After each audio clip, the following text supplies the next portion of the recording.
I figured this is the best way to start a video review on a gimbal, to show you exactly how good, or bad I guess, this gimbal is.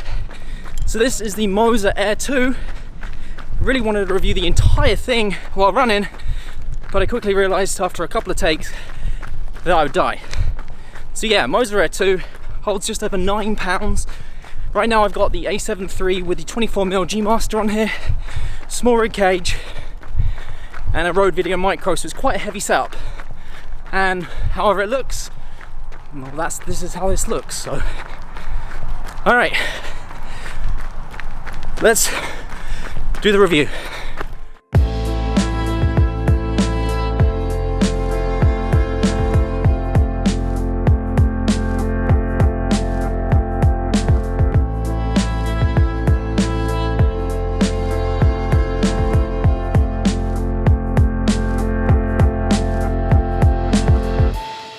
Instead of me giving you a full review, because there's probably hundreds, no exaggeration out there, hundreds of reviews of this gimbal, I'm just going to talk to you about what it is I like, what it is I don't like, my personal experiences. I've been using it about a month. There's things that I really like and there's things that are not the greatest, so we'll talk about them. I also have lots of video that I'm going to scatter throughout this video just to show you how it looks when you're using this gimbal, because let's be honest, that's what most of you come here and watch these videos for. When you see that video, that makes you go, ooh, I like this, I want to buy it. Opposed to me telling you it's good, buy it. So, the Moza Air 2. Hear my voice as I said that? It's heavy. I can tell you it's very heavy, a lot heavier than the Weeble Lab, and this is it. Right now I'm flying with a 1635 in a cage on the A7iii with a Rode Video Micro on there, and no problems whatsoever. It handles that very easily, very well, and flies like a dream. I can also tell you that it's very tough. I accidentally dropped it without the camera on and the lens on, thankfully. I dropped it off of a table, it was about 4 foot high, and it slammed straight onto a hardwood floor, and I thought that was it, it was done. But I tried it out straight away, plugged the camera in, and it actually works fine still. So I can tell you it's heavy, it's built well, and it's tough and resilient, I guess. One spec I will read off of a spec sheet here. It can carry 9.25 pounds, which is the equivalent of like, I think 8 cans of baked beans. As with all gimbals, this is in an ideal scenario. If you are carrying like a perfect square box, it was 9.25 pounds, you could probably balance it quite easy on the Moza Air 2.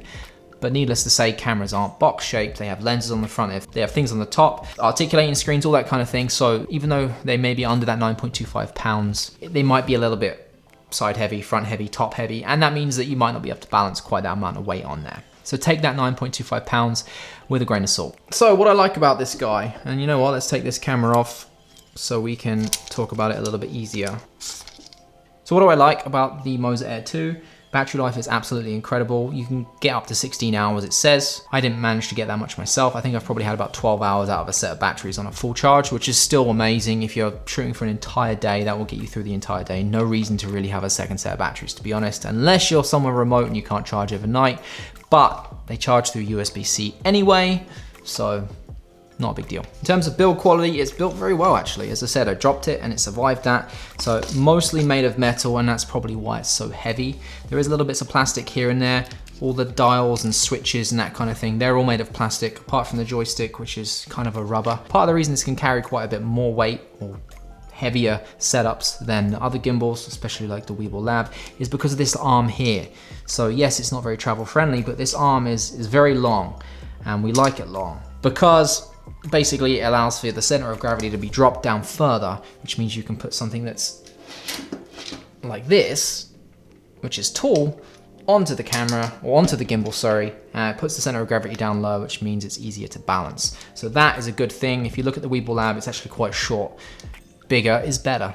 It's got a screen on there as well, so it does show you what mode you're in, and of course you can change the settings quickly and easy on this. So if you're using it and you realize it's just going too fast, it's not smooth enough for you, you can quickly change it on there without having to go into the app, and that's nice. It's got the trigger, which a lot of gimbals have on now, and by pressing the trigger a couple of times, it returns to normal mode, or if you've got it facing right, or you're in selfie mode or something like that, if you tap it twice, it goes back straight, resets it basically. If you press it 3 times, it goes into selfie or vlogging mode, and then 3 times again and it spins back around. And then it comes with a really, really sturdy tripod on the bottom there, which is really useful for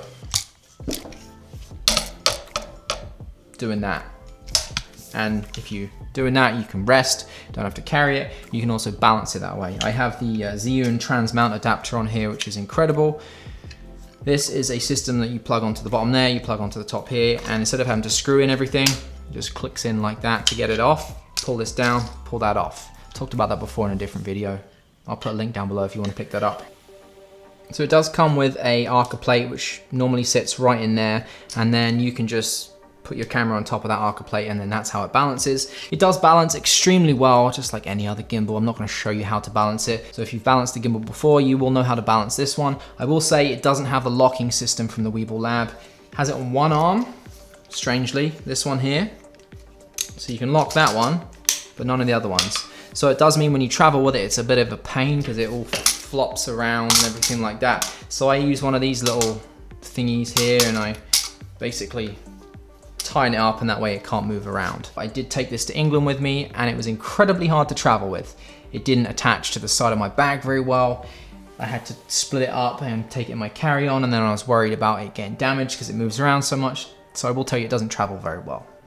There's an example right there. I don't know if you can see that, but that is the damage from traveling with it in a regular bag, because there isn't a case that comes with this. So bear that in mind. It does scratch easily on those little bits of plastic. A lot of this design is based off the Ronin S, and I know that does come apart. This one does not. As you'll see in the video that I'm just overlaying here as I'm talking, it's very smooth, very, very smooth. There is no micro jitters or anything like that. You don't have any problems with it. Happy with the video. It's like any other gimbal, just carries a lot more weight, and it is really smooth. It does have hands-free inception mode, which is quite cool. I don't know why you'd use this, don't know what the purpose would be for, but it does have it. So if you wanted to do hands-free inception mode and have it spinning, and maybe you're on camera doing things, inception vlogging, I don't know. If you wanted to do that, you could. As I said, it does support a lot of weight. This is what I'm usually flying with, if not this, with the 24mm G Master, which I'm using on the A6400 right now. But this is the A7iii in a cage. The 1635 F4 is actually a little bit heavier than the 24 G Master anyway. With the Rode Video Micro on there, it's a beefy setup. No issues balancing it whatsoever. I'm sure you could probably put a 7200 on this lens here. I'm sure you could do it. I haven't tried it yet. Probably should have done that for this video. The battery compartment right here, I'm not a fan of this. Sometimes I don't even know if I have it done properly, but based on the instructions, it says I am. So to get this apart, you'd think it's like a switch here that pops open. It doesn't. You have to kind of hold this in. See how annoying that is? It just moves around. That's gonna sound terrible on video. Let's just tighten that up. All right, let's try that. All right, so this battery compartment here, with any other gimbal or thing like this I've used before, normally it's a switch pops off or it slides off or something like that. Not with this. You have to grip this in, pull this down, and then it comes off. The batteries are a bit of a pain to get in and out. You have to stick your finger in here, pop them out, and that's a bit of a pain. And then to put this back on, I mean, it is nice. It's made of metal, it's not plastic, so that's good. And then once that's like that, you'd think that that gets it in. It doesn't. You have to squeeze that and then flick that in like that. I don't know why it's like that. That seems like a very silly design to me, but needless to say, that's how it is. So I don't like that. Some people will say that because it's so heavy, that's a bad thing.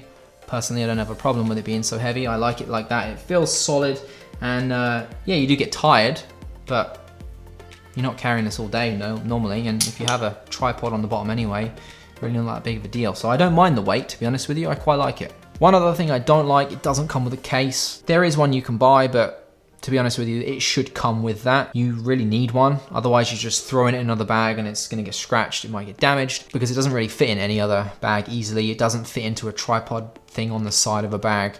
So it needs a case and it doesn't come with one. So I wish it did. There is an app you can use for this. Everything has an app nowadays. That light has an app. That little light down there, which you can't see, has an app. This drink probably has an app. It tells me when I'm out. Doesn't have an app. But yeah, it has an app and you can do things. I don't know what you can do in it because I haven't used it. I don't have a use for those, to be honest with you. I prefer doing everything with my hands on the camera. I know you can connect a cable to the gimbal itself and then control things. It does have, it actually has controls on here for your aperture, for your ISO. It does have a record button, so if you wanted to connect this to your camera and use it that way, if you're so inclined, you could do so, as long as your camera is compatible. I'm pretty sure the Sony cameras are, so if you want to do that, you could. I haven't, because I don't have a use for it, but it's there if you wanted to. I did actually have the Weeble Lab before I had the Moza Air 2. Had them both at the same time for a little bit of time there, so I got to compare them, and I actually ended up selling the Weeble Lab.